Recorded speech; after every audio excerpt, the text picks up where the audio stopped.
So it's been a little bit since the last video. I wanted to address something real quick before we begin.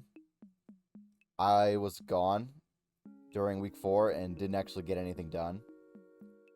So for this video, I figured I would just title it week 4 and 5, even though everything that was done during week 5, just to avoid confusion. So like you're not wondering where's week 4? Why does it go from week 3 to week 5? That's because nothing got done on week 4. So I decided to just bundle them together.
First thing for week 5, the Great Hall is finally finished.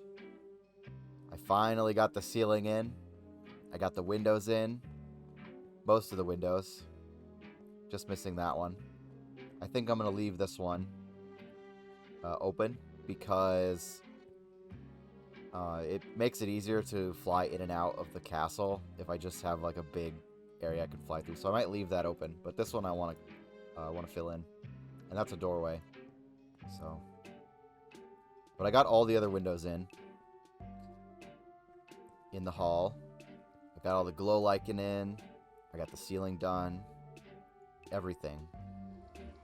Everything that I've planned between the last season and before this one began.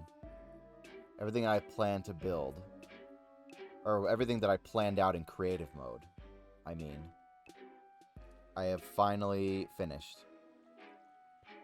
The exterior of the castle, this great hall, and a storage room.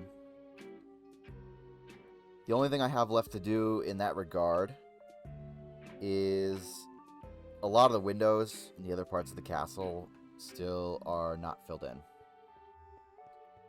If I go around back here,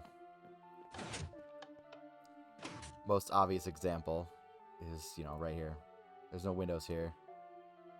there's missing one window on that side, and then the windows in the towers over there.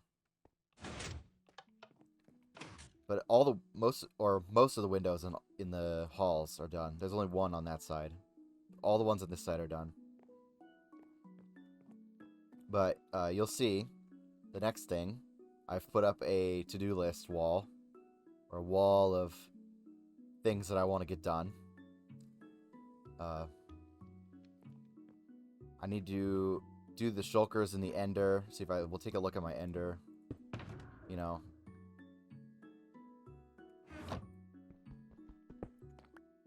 Carry different materials with you at all times to maximize your building ability. So that's something I like to do. I'm almost done with the storage categories. I have all the redstone in. We can talk about that really quick. All the redstone for the storage system fully in place. Well, except for a hopper that I removed. Because I've been troubleshooting this. I'm not exactly a redstone whiz. I like to think I am, but really, I'm not. So, a lot of troubleshooting. But it's almost ready for me to just dump a bunch of items into it.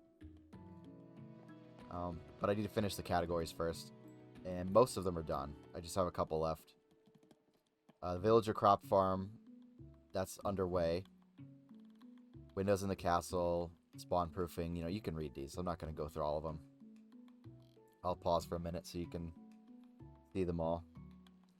But those are my goals, or the ones that I've written down anyway. And, you know, I've got all my items in here. I'm starting to get these heads from the villagers, or from the wandering trader, but it'll be easier once we have the gem villagers. Anyway, other improvements I've made to the base during week 5, through this door that I installed, I crammed a furnace array in this little tight space here. It's going to be fun trying to build this staircase up with this right underneath it. But that's a problem for later me, so worry about that later. I got the snowman here because for the storage system I needed like a lot of snowballs, so we got this guy. I'm just gonna leave him for now. I might need him later, so we'll just keep him alive. I put this here as a garbage can to throw away items. Because, you know, mostly made of wood here, so I don't really want to use lava. Heading down the stairs from the storage room, you can see that I've done a lot of work down here. I built out the bamboo farm in the center, like I said I was going to. And I've got the storage, or the collection, and the flying machine all hooked up back here. We'll come back to this. This is a forge. I can display armor up here. I want to do some more netherite armor with the trims. I don't know if I want to do all of them. I know I want to do a couple of them, but it's mostly just to display armor and stuff. And I moved all the end loot, all the tools and stuff down here.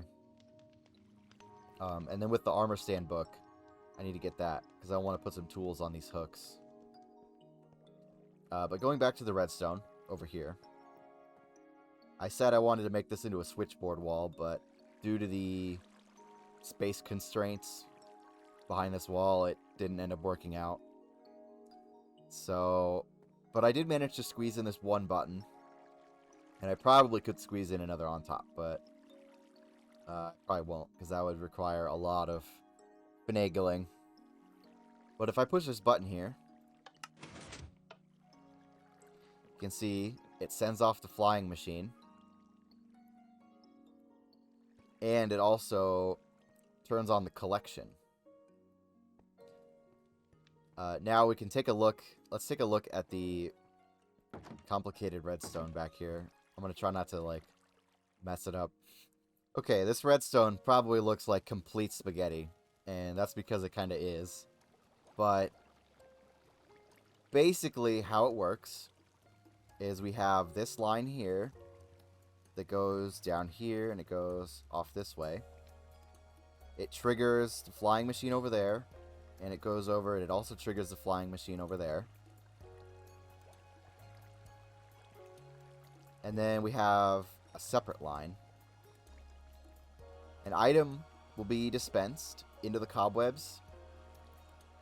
It'll take about 2 minutes for the item to fall through the cobwebs. But when the item is dispensed, it's observed, and there's this little circuit back here, if I can get over there. You can kind of see it. Here we go. It basically ignores the second pulse of the observer. It locks the repeater. So it makes the piston spit out its block.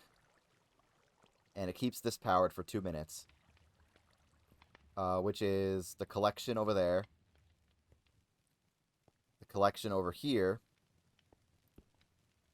And I also have it hooked up here. That's what this circuit is. I also have it hooked up here to keep the lamp on, so I know that the collection is running.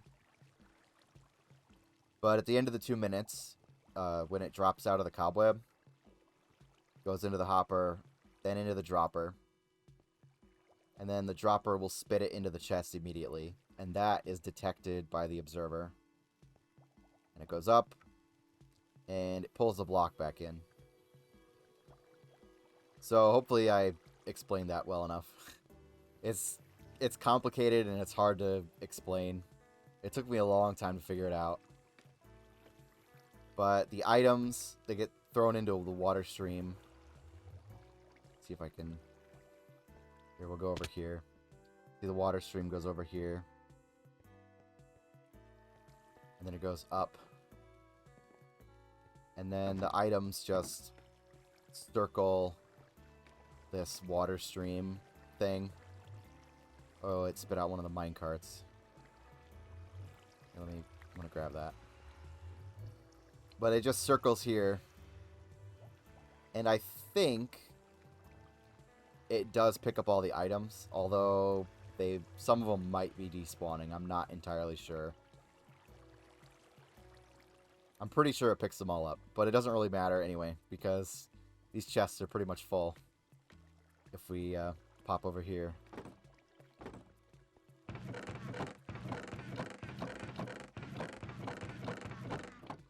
I could set it on a clock, but like it produces like 2 double chests full of bamboo per harvest.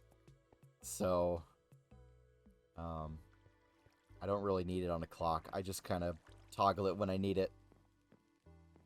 And I like just built the sugarcane farm. So that one just kind of gets toggled when I need it as well. Same with that. But, you know, it already produces like a ton of materials. Alright, I paused for a second so I could put the minecart back. Because for some reason, it likes to spit out minecarts sometimes. I don't know why, but it does, so I just kind of put them back. But I've done this room this week. On the other side, you know, the forge. On this side, we got the storage area for all the farms. I have like different plans for all these holes. This is the bamboo wall. You know, this is where all the bamboo goes. And then this wall is all single item storage. I don't actually have farms for most of these yet. In the castle, anyway. Like, I have a melon and pumpkin farm, just... it's not loaded while I'm in the castle, so I'm gonna build another one. But we're gonna have wheat, potato, carrot, beetroot, pumpkin, melon. Sugarcane is hooked up. Cactus is hooked up. Probably gonna do sweet berries, because I have foxes captured over there. But this wall is all wool. There's glass in there, but... that's all wool. from the wool farm, which we'll take a look at real quick. If you remember, it was just these 8, you know, and I expanded it. Did all the colors. We got Greg here. I keep accidentally looking at him. And I keep accidentally looking at that one. I almost looked at him again. We can remove this sign. Because I did actually finish that farm. But, see, this goes through here. And it connects to this water stream, which is the sorted storage. That water stream is the wool. And this water stream is the bamboo. So I've done a lot of, like, it. The redstone up there is not the only thing that looks like spaghetti. Down here, we got, like, a spaghetti of water streams. And I had to remove half the cauldrons because they were in the way. I'll probably remove these later and put them somewhere else. But for now, they're just going to stay there. And the project I was working on today, at the time of recording, just before I started recording, was the crop farms. The wheat, carrot, potato, beetroot, and bread. Gonna do all 5 again. But I got the whole, like, I got everything built. I just need to get the villagers in, which is gonna be annoying. So that's it for this week's update. Very redstone heavy. Hopefully next week I can get to work on some building so we can have some interesting time lapses and things to look at. But that's it for today's video. I hope you enjoyed. Thank you for watching, and I'll see you next week. Bye.